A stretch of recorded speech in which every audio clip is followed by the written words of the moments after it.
Kandid with Kendis is presented by Essen Healthcare. Your health is essential. Today on the show, I'm getting candid about two very different projects, both a decade in the making.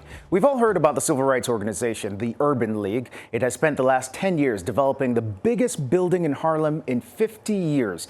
Its New York headquarters is a state-of-the-art 400,000 square foot, $250 million center. But it's more than just a building. The Urban League president will join me to discuss.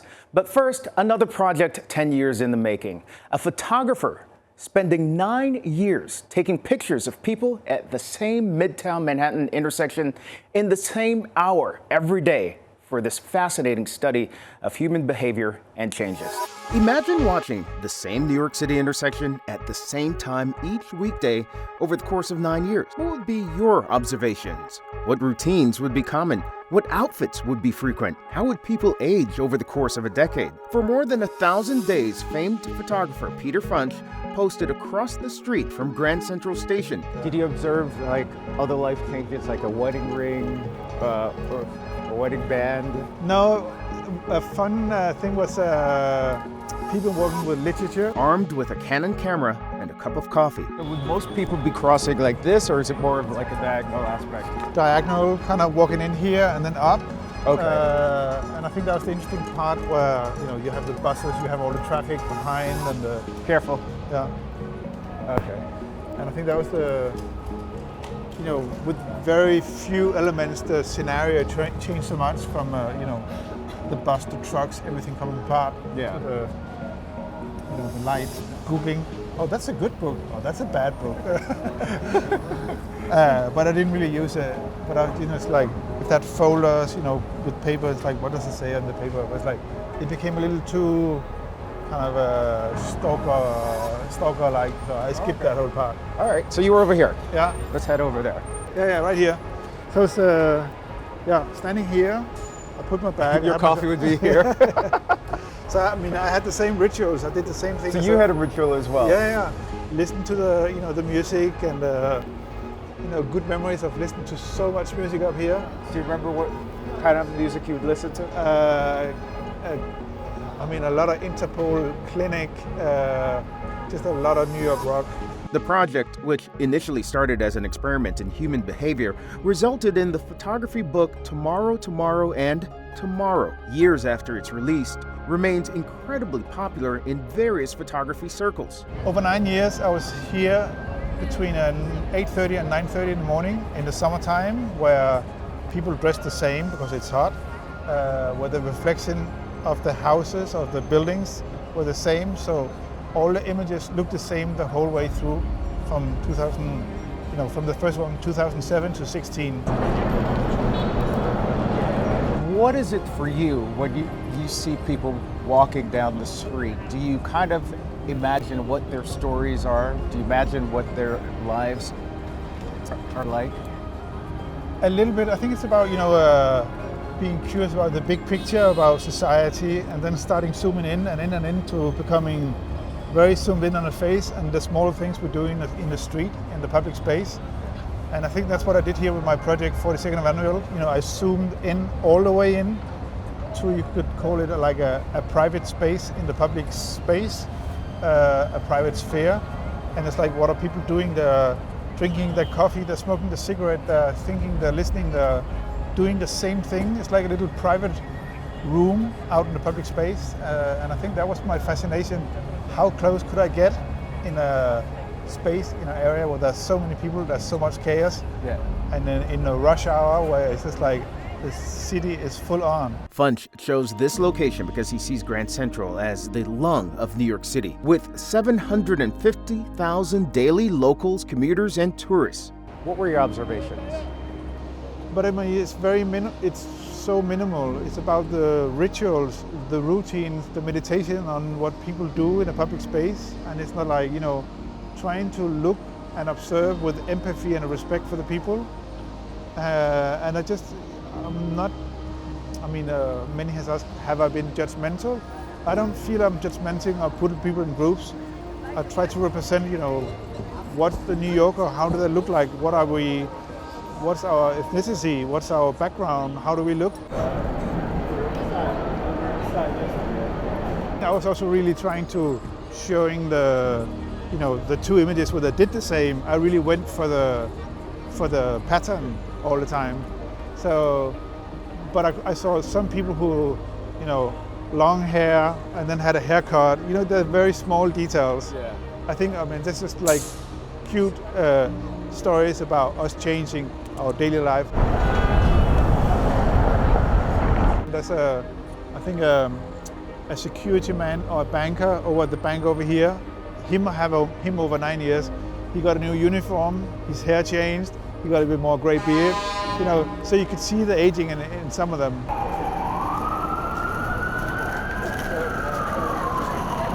Focus on the small details, but giving a much wider perspective about how we are. It's like looking at a mirror, looking at the book and the projects. Like, I do the same. I have my same rituals. I do the same thing about every day, at home, at public, among people.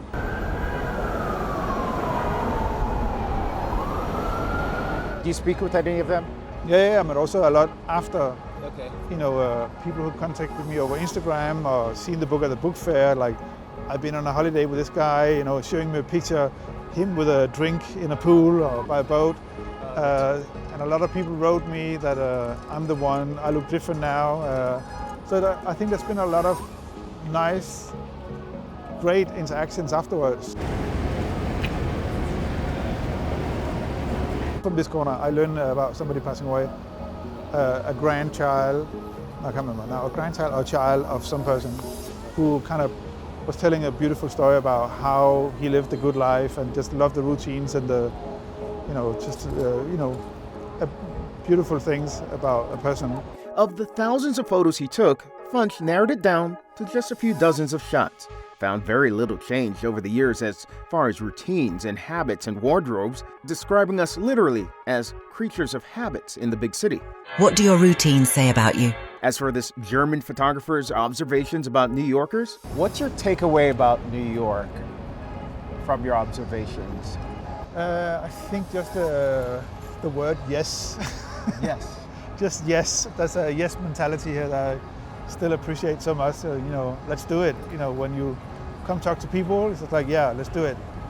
Where I said, you know, the joke about France, should we do this? No. It's very simply put, but I think behind the word yes is so much attitude and approach and way of doing that I really love and appreciate. So we're not that bad. No, I think you're amazing. You know, you're a group of, your whole nation of people with a yes attitude.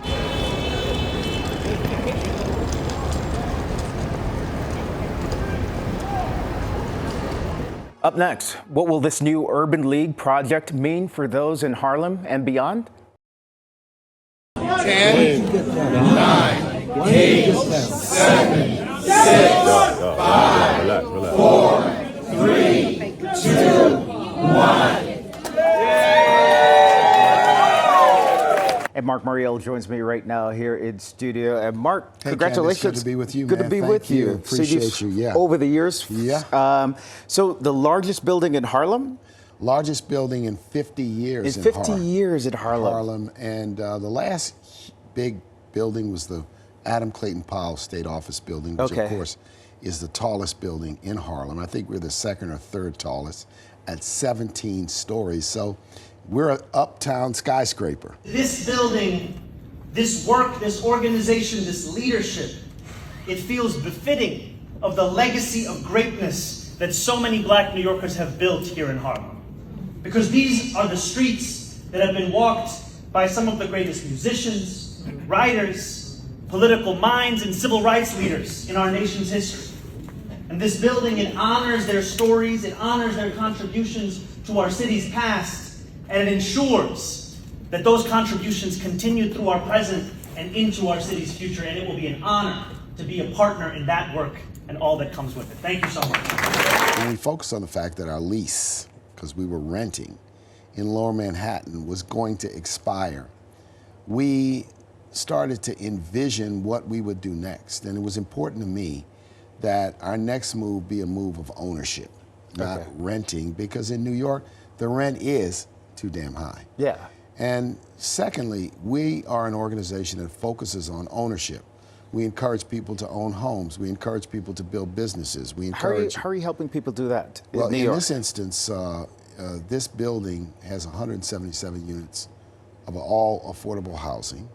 Number two, we have first-class retail. And then we are building the first ever Civil Rights Museum in New York history. It will open next year. But it's the first civil rights museum in the North. That's correct. How is it that it's taken so long for us to have one in the North? It's puzzling to me because I think that people think of the civil rights movement as centered on the eradication of segregation and slavery. Yeah. But there was slavery in New York State. There was slavery in virtually every northern state. But also the abolitionist movement was centered in the North, in places like Philadelphia and places like Brooklyn. So this story is a story that needs to be told, and we're going to tell it. And then, interestingly, the Harlem Renaissance and the great migration of people from both the South and the Caribbean to New York City and northern states is something we're also going to focus on. How much of a need is there right now in New York and in these times for what you guys are doing? I think it's so important to demonstrate for the overall project that we can lean into what I call greenlining a neighborhood like Harlem versus redlining a neighborhood like Harlem. What does that mean? So the disinvestment in African American neighborhoods is stark. It's happened over many, many, many years. And so while some people say, why would you invest in Harlem? We said, why not invest in Harlem and demonstrate that you could bring first-class retail, you could bring affordable housing, you could bring the headquarters of the nation's most significant urban civil rights organization in history. You could bring a cultural entity like a museum to Harlem. All of this defeats the naysayers and the player haters and those that say you couldn't do it. But when you guys started this whole project several years ago, Harlem was very black. It's not as much anymore. It's probably now There's a Whole Foods. I looked at the demographics in Harlem. Harlem is about 50% black and 50% other. But there's a significant community of people of color who may not be African American or black who are part of Harlem as well. So we think it's important for Harlem to retain its identity as the nation's most important black community. Harlem is a neighborhood known throughout the world because of its commitment to African American culture, the Great Migration, the Harlem Renaissance, the political significance of Harlem with people like Adam Clayton Powell, Malcolm X, Charlie Rangel, Al Sharpton. I mean, Harlem has given the nation national leaders, national civil rights leaders, and national political leaders. It's important. It's an important neighborhood, and that's why investing in it, putting our roots down in it, it's also the neighborhood where we were founded 115 years ago. Wow. Well, you guys did invest more than $200 million. $250 million. $250 million. It's been a journey and a climb to get there. I'm sure you had all your hair when this started. I had it all. You had an afro when this started. I did have an afro way back when. Way back when. We all did, right? Congratulations to the National Urban League and congratulations to Harlem. This is going to be one of the most amazing part of our cultural corridor. I'm Rhonda Spears-Bell, Senior Vice President, Chief Marketing Officer at the National Urban League. We are here in Harlem. And you know what? We had our grand opening today of the Urban League Empowerment Center right here in Harlem, USA. And we're so excited about being back in Harlem. And thank you to everyone who joined us in person and online. Hey family, it's Tamika D. Mallory, and I am so excited about the Urban League's Empowerment Center here in Harlem. I grew up in Harlem, and so this is so special to me. Congratulations, National Urban League, and to my big brother, Mark Muriel. Congratulations, National Urban League, and congratulations to Mark Morial and your entire team. This is really a critical moment, given the steady march of gentrification. This is the model going forward. Individuals who care about this community, who respect this community, who understand this community. Can we go off topics right now? If you were stuck in an elevator, who would you prefer to be stuck in an elevator with, Cardi B or Donald Trump? Of course, Cardi B. Why? I like her spunk. I like her style. Okay. Yeah, I don't know if I'd want to be stuck in an elevator with Donald Trump. Just saying. Am I the drama? Oh my God, oh my God, oh my God, oh my God, oh my God, oh my God, oh my God, oh my God, oh my God. I can't, oh, I can't. Get me out of here. Who has better food, New Orleans or New York? You know, I'm going to vote for New Orleans. I love New York Former food. mayor of New Orleans. I love New York food, but there is no food on earth like New Orleans, which brings together African, Caribbean, French, European, and American cuisine in a very, very interesting way. So, you know what? I vote for New Orleans. Even though you've been in New York for more than a decade. I love your food, New York. You got everything here in New York, but there ain't no food like New Orleans food. Who has better music? Well, I love the hip-hop traditions of New York. Yeah. But we've got a hip-hop tradition in New Orleans, but we've got this authentic American cultural and musical tradition called jazz, which is an authentic American art form. And jazz and gospel and the blues, you know, meld together, and New Orleans music is special. So, New York, I love you. I love your music, but ain't no music like New Orleans. Sounds like music. New Orleans. You're still like your mind and soul is still there in New Orleans. Hey, I love New York, but you know my roots and my beloved New Orleans will always be me. I'm sure he's going to give you the modernized version of. No, I'm going to surprise you a little bit. Okay. Okay. Dom Alisi's for Po' Boys. Agree. Anna Castro's unbelievable Akamaya. Excellent. And Trey and Blake's fantastic Saint Germain. I'm going to go a little different. Not because I've worked there for 8 years, but I'm going to say Commander's Palace for the dining experience and the turtle soup. Antoine's for potato souffle and pompano and papillote. And I'm going to agree with EJ 100%. I've kind of turned into a big fan of Saint Germain. I think they're doing a great job. I love Akamaya. I could keep going on and on and on, but the list grows. I'll stop there. What was Usher doing at 7 o'clock on the dot? You got to ask Usher. He was in his. Yeah, can I hear it? Cruising the streets. Yes. Cruising the Come streets, on, okay, Mark. man. He was in All his right. drop top cruising the streets. All right, man. Okay, I missed that one, right? Okay, that's more Atlanta than anything. That's all ATL. We love ATL too. We love ATL. It's cruising the street. It's cruising the street. I mean, my drop top better be cruising the streets. I get it, but maybe we did have it wrong. No, we didn't. No, Who's you're not in going the to Mandela streets? affect me on this one. No. Thank you. Hey, thanks for having me. Appreciate man. it. Appreciate Thank you. you. God bless you. Well, that'll do it for this edition of Kandid with Kendis. I'll see you next time.